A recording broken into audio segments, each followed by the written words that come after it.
একটা খবরের শিরোনাম দেখে দর্শক হাসি লাগলো। সেটা হচ্ছে, আমি মৃত্যুর আগ পর্যন্ত আর আওয়ামী লীগের রাজনীতি করব না, কাঠগড়ায় কামাল মজুমদার। অত্যন্ত বদ টাইপের লোক এই লোক। যে পরিমাণ তার নির্বাচন এলাকায় মিরপুর অঞ্চল দিয়ে লুটপাট, ভূমি দখল, এবং তার কোনো সুনাম নেই। ভালো রাজনীতিক হিসাবে তার কোনো সুনাম নেই।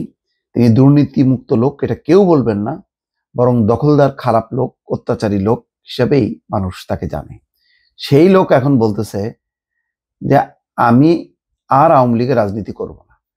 মানে এখনই পোল্টি মারতেছে, দিন তো আরো বাকি আছে। এখন এই টাইপের লোক আমি বুঝলাম না যে এরা 15 বছরে এত মানে দুধের মধ্যে বাস করতো, হ্যাঁ, দুধ খাইতো, দুধের মধ্যে বসবাস, এততে ভেঙে গেল। কিছুই না, একটা সাধারণ কারাগারে থাকা, মামলা ফেস করা, রিমান্ডে যাওয়া, কোনো জায়গায় কোনো অত্যাচার নির্যাতন হচ্ছে কোনো নেই। আওয়ামী লীগ আমলে তো সেই গুমের রাজনীতি তো দেখে নাই, আয়নাঘর তো চেনে নাই, উধাও করে নিয়ে যাওয়া, তারপর 4-5 দিন কোনো খোঁজ নেই, সেরকম ঘটনা ঘটেনি। একেবারে ঘোষণা দিয়ে ক্যামেরার সামনে তাকে অ্যারেস্ট করা হয়েছে, ক্যামেরার সামনে দিয়ে তাকে আদালতে, তারপরে কারাগারে অথবা রিমান্ডে, তারপরে আনা নেওয়া হচ্ছে, সব ক্যামেরার মধ্যে। এখানে কোনো লুকোছাপা নেই, আইনগত প্রক্রিয়ায় চলছে। এটাই সহ্য হচ্ছে না। এখনই মানে আওয়ামী লীগের নাম ভুলে যাচ্ছে। হাই রে, এইসব লোকের শেখ হাসিনা বানাইছে, মানে বারে বারে এমপি এবং মন্ত্রী বানাইছে। হ্যাঁ, সাবেক শিল্প প্রতিমন্ত্রী কামাল আহমেদ মজুমদার কাঠগড়ায় দাঁড়ায় বলছেন যে আর আওয়ামী লীগের রাজনীতি করব না, আমি মৃত্যুর আগ পর্যন্ত আর আওয়ামী লীগের রাজনীতি করব না, আমি আওয়ামী লীগের কোনো পদে নেই, প্রাথমিক সদস্য পদ থেকেও পদত্যাগ করলাম। আরে কারাগারে, মানে কাঠগড়ায় দাঁড়ায় সে, আদালতের কাঠগড়ায় দাঁড়ায় সে পদত্যাগ করতেছে। দেখেন, সোমবার সকাল 10টার দিকে কাফরুল থানার হত্যা মামলায় গ্রেপ্তার দেখানোর জন্য তাকে ঢাকা চিফ মেট্রোপলিটন আদালতে তোলা হয়। এদিন আদালতে তোলার পর কাঠগড়ায় রাখা হয় তাকে। এরপর সকাল 10টা 7 মিনিটে বিচারক এজলাসে আসেন। এরপর বিচারকের উদ্দেশ্যে কান্না জড়িত কণ্ঠে কামাল মজুমদার বলেন, আমি ন্যায় বিচার চাই।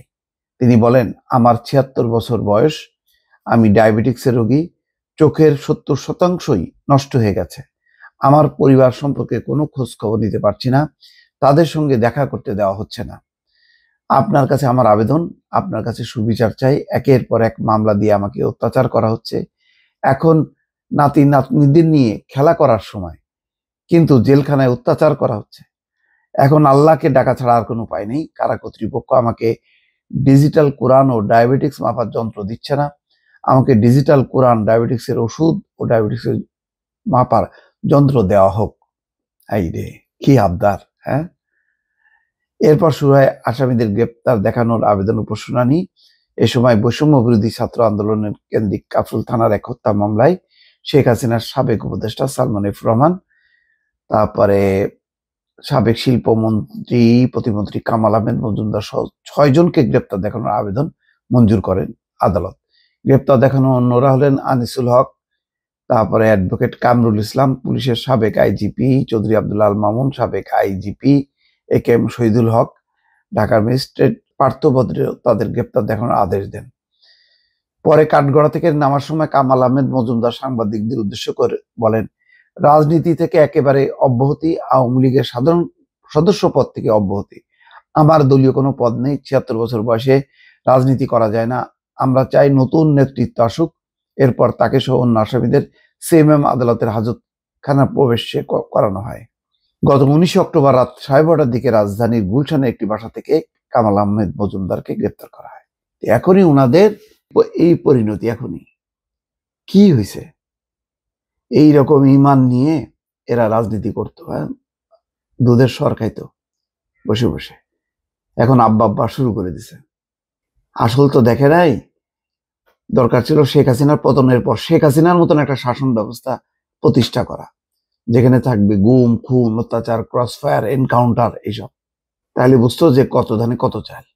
হ্যাঁ, 15 বছর একটা বার বললো না যে আওয়ামী লীগ করবো না, এখন এই কয়দিনই হাঁপায় উঠে বলতেছে যে আওয়ামী লীগ আর করবো না, মানে আওয়ামী লীগের নাম ভুলে যেতে চাই, নাতি নাতনিদের সঙ্গে খেলা করতে চায়। কেন? ক্ষমতায় থাকতে কখনো মনে পড়েনি এই খেলাধুলার কথা? আওয়ামী লীগ ত্যাগ করার কথা মনে পড়েনি কখনো? সব ভণ্ড লোকজন আর কি। ভালো থাকবেন। আল্লাহ হাফেজ।